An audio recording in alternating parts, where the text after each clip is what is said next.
Hello students, क्योंकि day before yesterday हमने एक वीडियो देखा है, उसमें मैं बार बार आपको बोल रही हूँ रिपीटेशन ऑफ ऑब्जेक्ट्स वाला कॉन्सेप्ट तो आपको पक्का क्लियर होगा, पर रिपीटेशन ऑफ डिफरेंट ऑब्जेक्ट्स वाला वो क्लियर है या नहीं है, उसके लिए मुझे आप कमेंट ज़रूर कीजिएगा उस परमुटेशन के क्वेश्चन के लिए, क्योंकि ये परमुटेशन और कॉम्बिनेशन का जो सेक्शन है वो आपके कॉम्पिटिटिव एग्जाम्स के लिए फर्दर भी काफ़ी यूज़ होगा। इसको लाइटली लेके ना पढ़ें, ठीक है।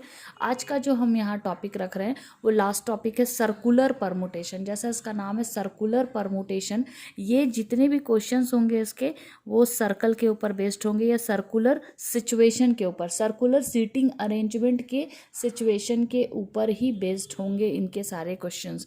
तो चलिए देखते हैं क्या बोला जाता है इसमें। देयर आर टोटल 3 रिजल्ट जो मेनली हम लोग डील करने वाले हैं। The number of circular permutation of n different objects is the number of circular permutations of n different object is n minus 1 का फैक्टोरियल। n माइनस 1 का factorial क्यों? क्योंकि देखिए ये जो सर्कल पे ये जो इनिशियल और जो फाइनल पॉइंट है ना वो मीट करता है, इसलिए ये जहाँ से शुरू होता है वहीं पे आके मिल रहा है, इसलिए यहाँ पे n माइनस 1 का फैक्टोरियल। सेकेंड क्या है? The number of ways in which n person can be seated round a table, round table पे। राउंड टेबल कहने का मतलब भी वही है, तो सेम है। सर्कुलर राउंड टेबल एक ही आंसर देगा, n माइनस 1 का फैक्टोरियल। बात यहाँ पे डिफरेंट क्या हो जाएगी? नेकलेस के चीज़ में, which different beads can be arranged from the form to form a necklace. Necklace कैसा होता है? ये हाफ सर्कुलर होता है, हाफ सर्कुलर होता है, इसलिए सर्कुलर का n माइनस 1 में हाफ कर दिए। तो नेकलेस के क्वेश्चन जब भी आप सॉल्व करोगे तो n माइनस 1 के फैक्टोरियल डिवाइडेड बाई 2 आंसर होगा। ये 3 कंडीशंस है, इसके ऊपर कुछ एग्जांपल्स है, चलिए उसको करते हैं। इन how many ways can 8 students be arranged in? 2 condition दिया है, लाइन में और सर्कल में। लाइन के लिए तो फैक्टोरियल n ही होगा, लाइन के लिए तो फैक्टोरियल 8 होगा, क्योंकि 8 लोग हैं, 8 बच्चों को हमें इस तरह से लाइन में अरेंज कर देना है, ठीक है। तो लाइन के लिए फैक्टोरियल 8 होगा, फैक्टोरियल 8 का टोटल हो गया 40320। But in case of circle n minus 1 का फैक्टोरियल होगा। मैंने आपको बताया इनिशियल और कॉमन पॉइंट, जो इनिशियल और जो फाइनल पॉइंट है वो सेम है, इसलिए ये होगा n minus 1 that is factorial 7, और फैक्टोरियल 7 का आंसर है 5040 in case of circle. In case of line आप डिफरेंस को समझ पा रहे होंगे।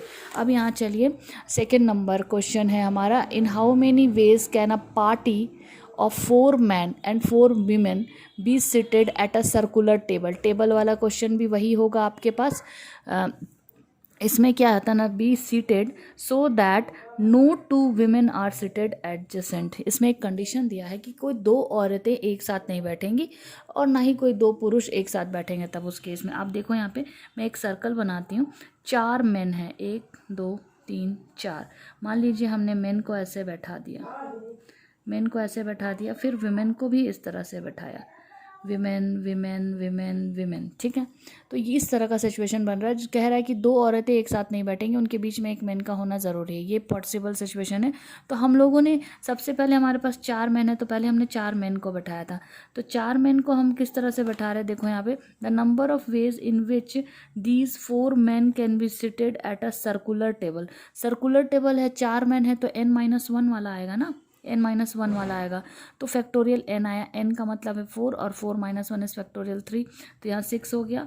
और 4 वैकेंट सीट हमारे पास अभी भी ऑक्यूपाई करना है, जो 4 में से 4 औरतों के द्वारा ही ऑक्यूपाई करना है, तो फैक्टोरियल 4 हो जाएगा। तो ये 24, क्योंकि 4 औरतें और 4 आदमी को मिलाकर हमें एक ग्रुप बनानी है, एक पार्टी बनानी है, इसलिए एंड वाला कॉन्सेप्ट लगेगा, मल्टीप्लिकेशन, आंसर होगा 144। ये आपको समझ में आया होगा।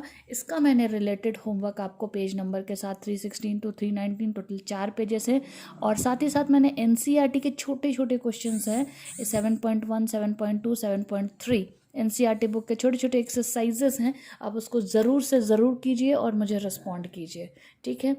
यही है आज के लिए, जो मैंने 17th का जो वीडियो मैं अपलोड कर रही हूँ वो आज का यही है।